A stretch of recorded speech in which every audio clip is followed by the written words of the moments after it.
ದೋಸ್ತ ದೋಸ್ತ ಅನ್ಕಂತಾನೆ ಧನರಾಜ್ ಅವ್ರನ್ನ ಫಿನಾಲೆಗೆ ಇದು ವೋಟಿಂಗ್ ಇದು ನಾಮಿನೇಟ್ ಮಾಡಿದ್ರಿ.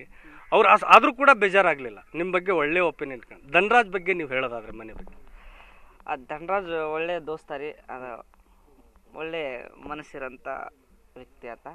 ನಂದು ಒಂದು ಒಳ್ಳೆ ಬಾಂಧವ್ಯ ಐತ್ರಿ ಬಿಗ್ ಬಾಸ್ ಮನ್ಯಾಗ. ಒಳ್ಳೆ ದೋಸ್ತ್ರಿ, ಅವನ ಬಗ್ಗೆ ಹೇಳಕ್ಕೆ ಮಾತುಗಳು ಬರಲ್ಲ ಅಂತ ದೋಸ್ತ್ರಿ. ಆ ದೋಸ್ತನ ಬಗ್ಗೆ ಒಂದು ಹಾಡು ಹೇಳ್ರಿ, ಒಂದು ಸಾಲ್ ಆ ದೋಸ್ತಿಗೆ ಖುಷಿ ಆಗಂಗ ಒಂದು ಹಾಡು. ಅದು ನಿಮ್ಮ ಧನರಾಜ್ ಖುಷಿ ಆಗಂಗ ಒಂದು ದೋಸ್ತಾಗ ನಾನು ಅಲ್ಲಿ ಬಿಗ್ ಬಾಸ್ ಮನ್ಯಾಗ ಏನಾರು ಬೇಜಾರಾದಾಗ ಹಾಡ್ತಿದ್ದೆ. ಚಿಂತಿ ಮಾಡಬೇಡ ದೋಸ್ತ,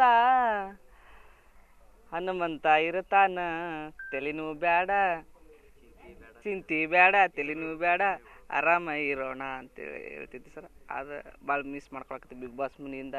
ಈಗ ಬಂದೊಂದು 4-5 ದಿನ ಆತ, ಒಂಥರ ಮನ್ಸಿಗೆ ಮಿಸ್ ಮಾಡ್ಕೊತೀವಿ.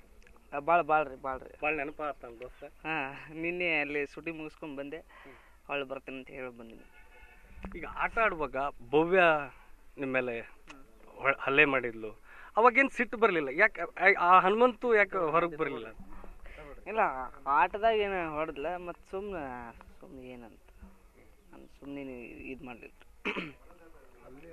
ಈಗ ಸುದೀಪ್ ಅವರು ಅಲ್ಲಿ ನಿಮ್ಮ ಮೇಲೆ ಸಿಟ್ಟಾಗಿದ್ದ ಘಟನೆ ಯಾವ ನೆನಪು ಮಾಡ್ಕೊಂತ? ನಿಮ್ಮ ಮೇಲೆ ಸಿಟ್ಟಾಗಿರೋ ಟಾಸ್ಕ್ ವಿಚಾರದಲ್ಲಿ ನಿಮ್ಮ ಸಿಟ್ಟಾಗಿದ್ರಲ್ಲ, ಯಾವುದೊಂದು ನೆನಪು ಮಾಡ್ಕೊತೀರಿ? ಸುದೀಪ್ ಸರ್ ಸಿಟ್ಟಾಗಿಲ್ಲ ರೀ. ಅವರು ನಮಗೆಲ್ಲ ಏನಾರ ನಾವು ತಪ್ಪು ಮಾಡಿದಾಗೆಲ್ಲ ನಮ್ಗೆ ತಿದ್ದಿ ಬುದ್ಧಿ ಹೇಳ್ತಿದ್ದಾರೆ. ಸಿಟ್ಟ ಆಗಂಥ ಪ್ರಶ್ನೆ ಏನಿಲ್ಲ ರೀ. ಒಳ್ಳೆ ಸರ್. ಈ ಬಿಗ್ ಬಾಸ್ ಏನು ಕಾರ್ಯಕ್ರಮ ನಡೆಸ್ಕೊಡ್ತಾರಲ್ಲ, ಅವ್ರು ನೋಡಬೇಕು ಅನ್ನುವಂಥ ಆಸೆ ವ್ಯಕ್ತಪಡಿಸಿದ್ರಿ, ಅದನ್ನ ಈಡೇರಿಸಿದ್ರ? ಇಲ್ಲ, ಅದನ್ನು ಅವ್ರು ನಾವು ರಾತ್ರಿ ಲೇಟಾಗಿ ಬಂದ್ಬಿಟ್ವಿ. ಇಲ್ಲಿಂದ ಹೋಗಿಂದ ಬೆಟ್ ಮಾಡಿಸ್ತಂದಾರ, ಇನ್ನೂ ಭೇಟಿ ಆಗಿಲ್ಲ ರೀ.